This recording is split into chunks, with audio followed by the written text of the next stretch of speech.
चरमपंथ के ऊपर है और जो कि बंदूक बिल्कुल यानी विश्वास करते हैं। बिल्कुल तो यानी वो जो आंदोलन था वो एक समानता के अधिकार के लिए था, समानता के, अपने आर्थिक आधार के, अपनी रोजी रोटी के अधिकार को लेके जो था, अपनी फसल के अधिकार को लेके वो आंदोलन चला था। और वो एक किसानों का आंदोलन था, जो भूमिपति लोग थे उनके खिलाफ आंदोलन था।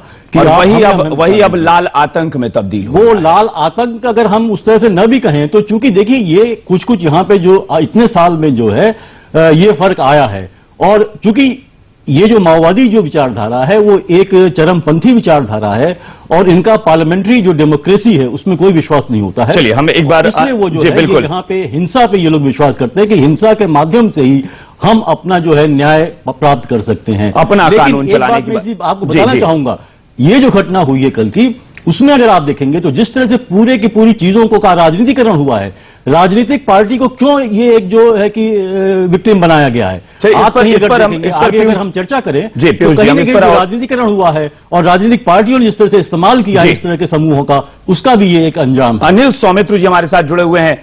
अनिल जी, इस घटना ने बहुत सारे सवाल खड़े किए हैं। एक कि राजनीतिक दलों को निशाना बनाने की कोशिश क्यों की जा रही है नक्सलियों के द्वारा, माओवादियों के द्वारा। दूसरी बात, एक राजनीतिक पार्टी के पूरे प्रदेश के नेतृत्व को खत्म कर दिया गया है। ये क्या इशारा कर रहा है? देखिए, यह सिर्फ एक राजनीतिक दल का मामला नहीं है।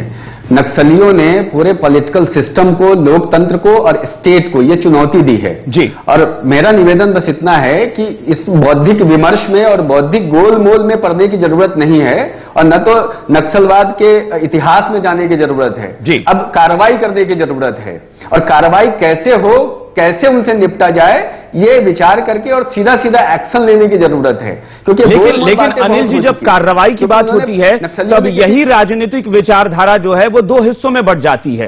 पॉलिटिकल पार्टीज जो हैं वो दो हिस्सों में, दो खेमे में बंट जाती हैं, क्योंकि एक खेमा कहता है कि ये हमारे अपने लोग हैं, इनके साथ सॉफ्ट तरीके से निपटा जाए।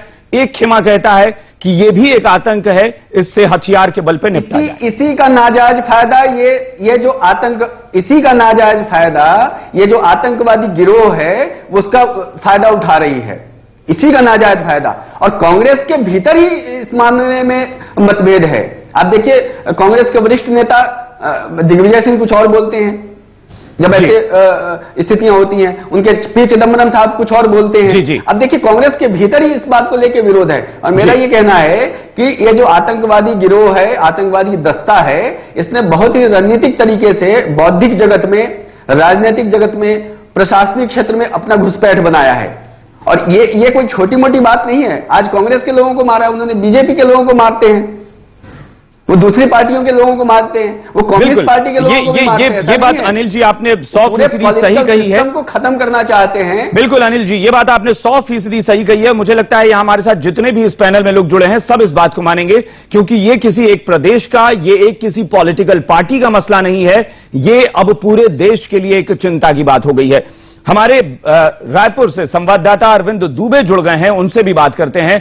अरविंद ने इस पूरे मामले पर एक रिसर्च की है और उस रिसर्च के बाद कुछ उनके पास तथ्य हैं जिस पर हम उनसे बात करेंगे।